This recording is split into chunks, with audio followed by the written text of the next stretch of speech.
Hiya, and welcome to my review of the Super Mario Bros. Movie.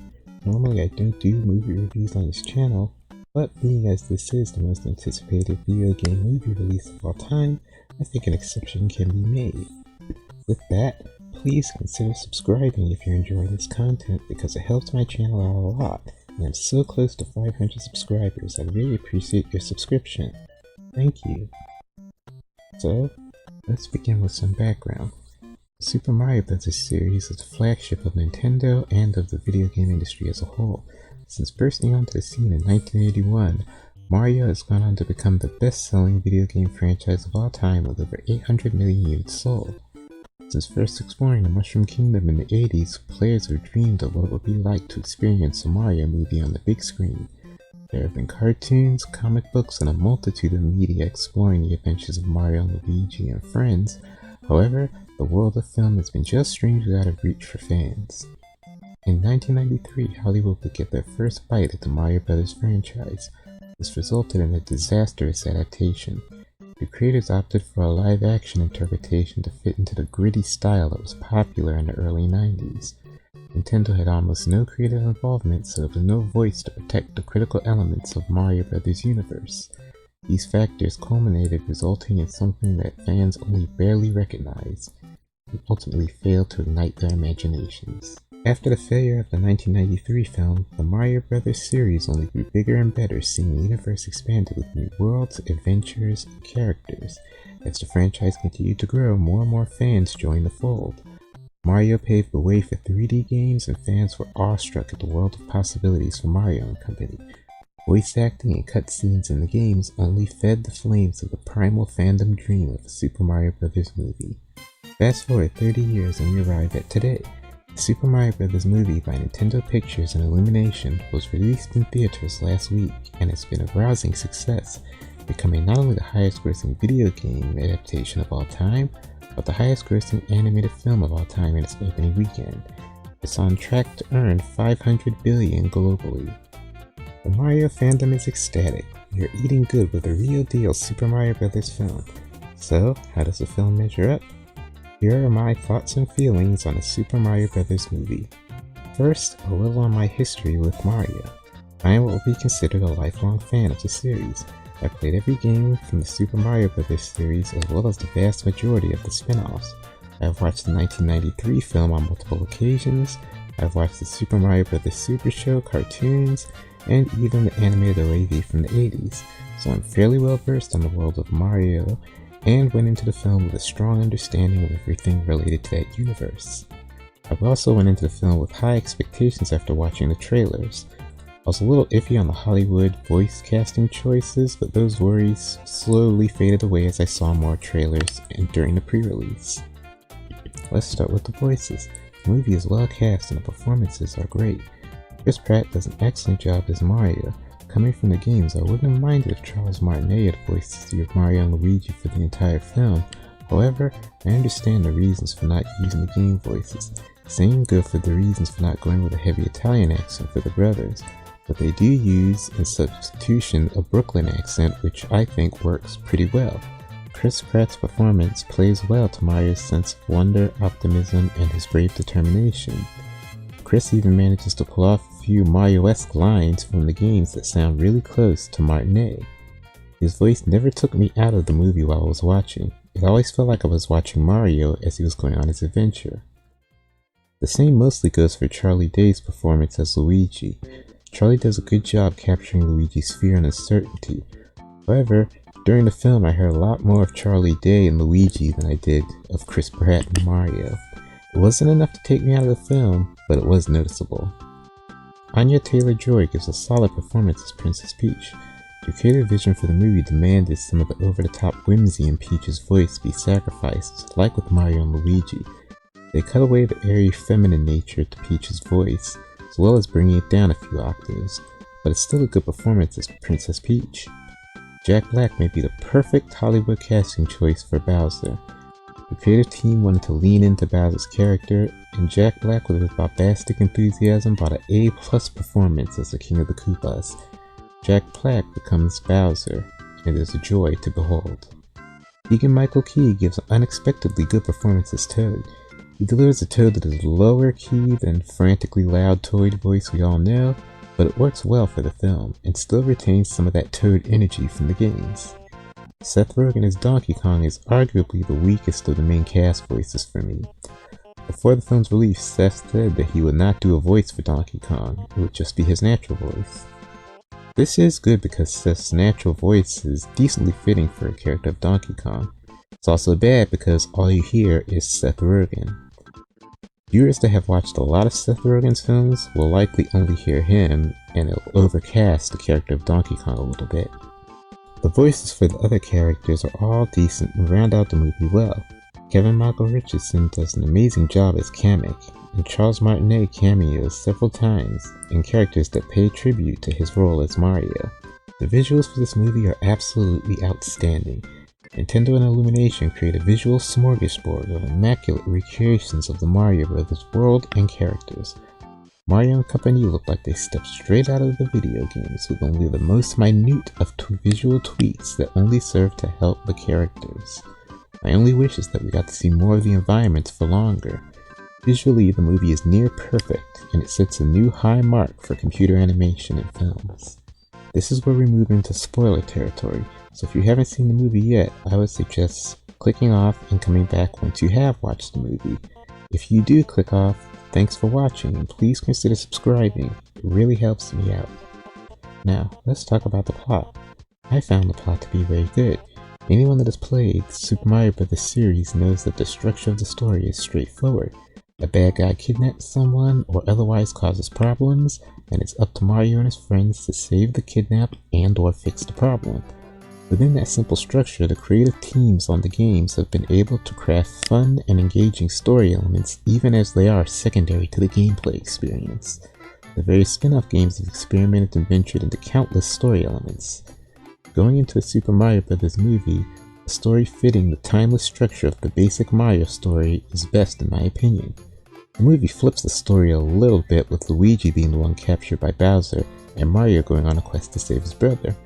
Fans won't mind this twist as it mirrors stories done in the games like Luigi's Mansion and Mario's Missing and Super Princess Peach, where one or both of the brothers were kidnapped. But the simplicity of this movie plot highlights the elements of brotherly love, bravery, and tenacity in the face of insurmountable challenges. Mario and Luigi are brothers that live in Brooklyn. They are risking it all on their dream of opening their own plumbing business after quitting working for their previous employer, Spike. The brothers are struggling to find their place and make a name for themselves. Their family has doubts they will succeed in this endeavor and makes them feel like failures. Especially Mario's the older brother, who always looks out for Luigi. Mario decides to take on a job that could save the city of Brooklyn, but it ends up with the brothers being separated and warped to the Mushroom Kingdom, where Luigi is taken by Bowser. This opening section does a great job of establishing the relationship between Mario and Luigi. The viewers get a sense of how important they are to each other and how much they love each other. It also establishes their desire to do good for others and be recognized for their efforts.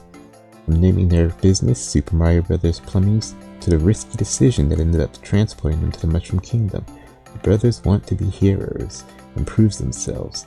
The opening scene is punctuated with Nintendo Easter eggs that fans will be delighted to see, as well as a scene with Mario and Luigi platforming through the city on their way to the job.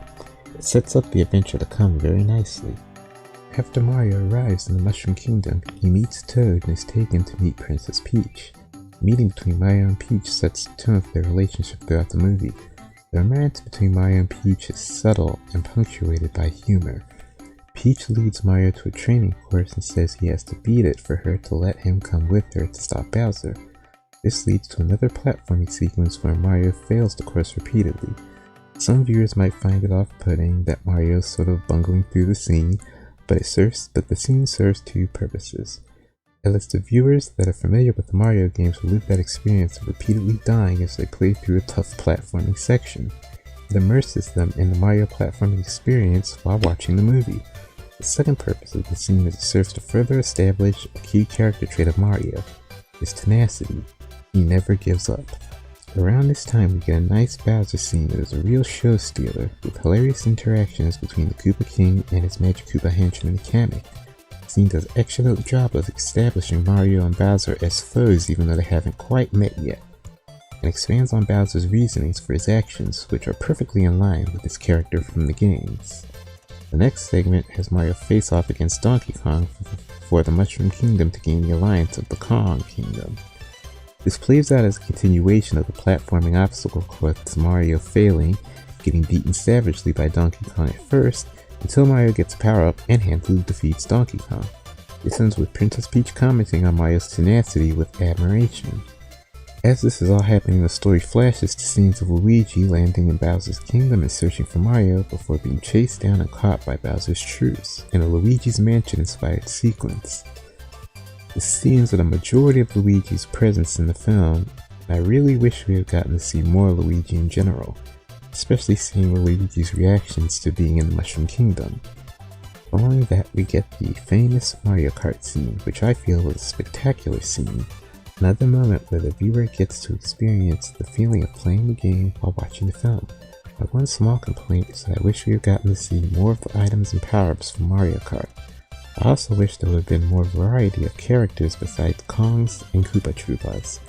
The scene does a great job of continuing the Mario and Donkey Kong rivalry and budding friendship. The Mario Kart sequence ends with Mario and Donkey Kong becoming separated from everyone, falling into the ocean and being swallowed by the Moray eel from Mario 64. Meanwhile, the Kong army is captured and Peach returns to the Mushroom Kingdom to evacuate her citizens. Inside the eel, Mario and Donkey Kong almost have a bonding moment over their issues with their fathers. Speaking of which, one questionable change that Mario fans will wonder about is the decision to make Cranky Kong Donkey Kong's father rather than his grandfather like he is in the games. My guess is that the team wanted to include Cranky, but didn't want to confuse viewers too much with the deep-cut reference to Donkey Kong Jr. being the father of Donkey Kong. Mario and Donkey Kong managed to escape the Moray by riding a barrel rocket in the style of Donkey Kong Country Returns. Bowser's ship arrives at the Mushroom Kingdom and he delivers his ultimatum, attempting to propose to Peach and threatening to kill Toad right in front of her if she refuses. This is a great villain scene that reinforces how dangerous Bowser actually is. The scene ends with Peach being taken, as Bowser prepares an elaborate wedding ceremony complete with a sacrifice of all the prisoners, including Luigi, in Peach's honor.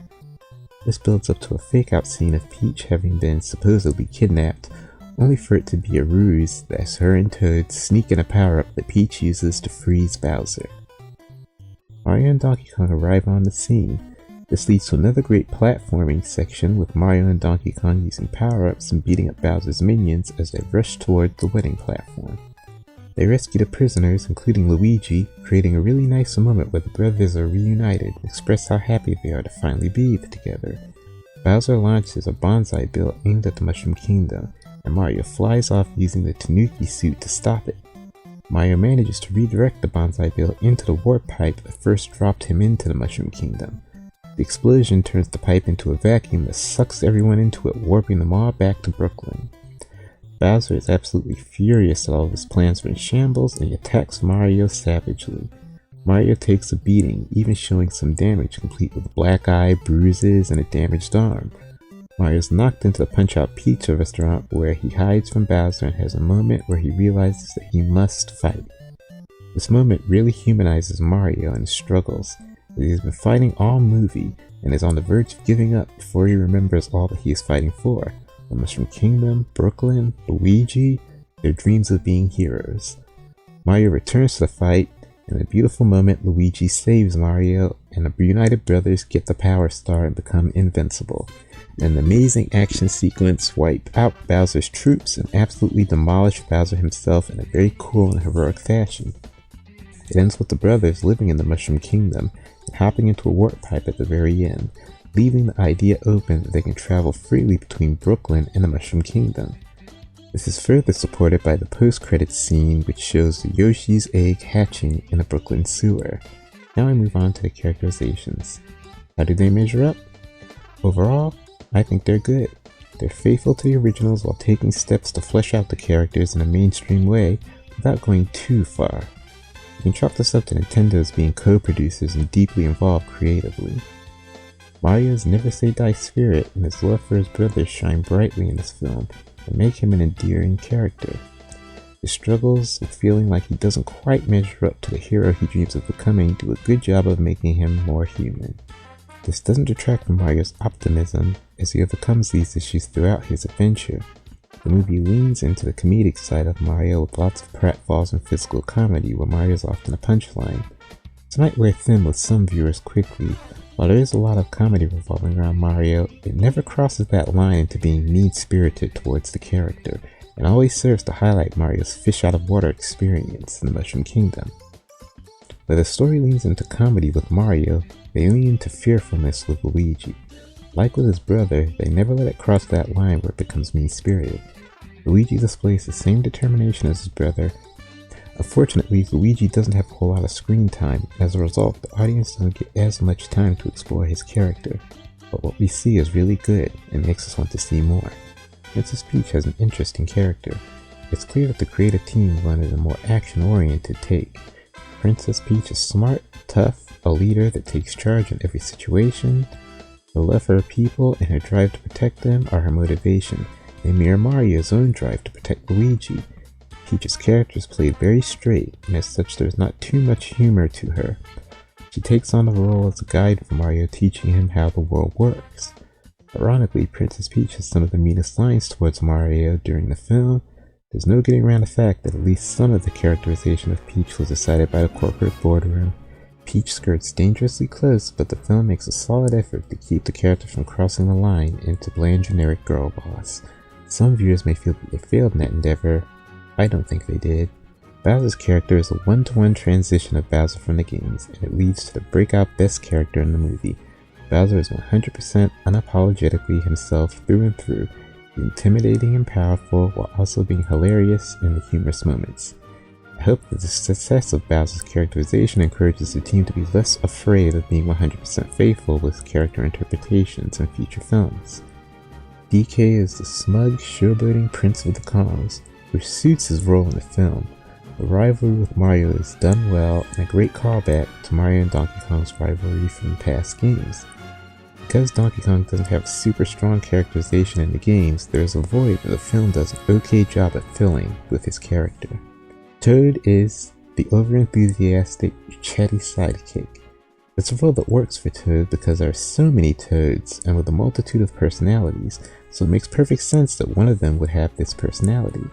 This Toad is funny and plays the sidekick without overstaying his welcome. The score in this film is amazing. It's filled to the brim with remixes and homages to music from throughout the Mario franchise. Several points in the film use BGM inserts of popular music from the 80s. I think they made the best choice possible using music from the 80s, the time when the franchise was born. In an ideal world, there wouldn't be any insert songs at all, and the entire soundtrack would be Mario remixes. I think that due to the sheer number of remixes, they pass by so quickly that it feels like none of them get a chance to stick around and be fully enjoyed. Overall, I found this film to be an outstanding experience. It feels like a love letter to Nintendo fans and lays a perfect foundation for more films exploring the Nintendo universe. The Nintendo fans' imaginations have been ignited once again, and are roaring with the possibilities of more movies based on their favorite games. I give this movie a 9.6 out of 10. I recommend it for everyone that enjoys fun movies that don't take themselves too seriously and only seek to entertain and delight. And that's it. Thank you for listening to my review of the Super Mario Bros. Movie. If you enjoyed this review, please like, comment, and subscribe. I'd love to see your comments, see where you agree with me, maybe where you disagree with me. We might have some good discussion about this film because I think there is a lot to talk about related to this film and the possibilities it opens up for future films. So once again, thank you so much for watching, and I will see you in the next video. Peace.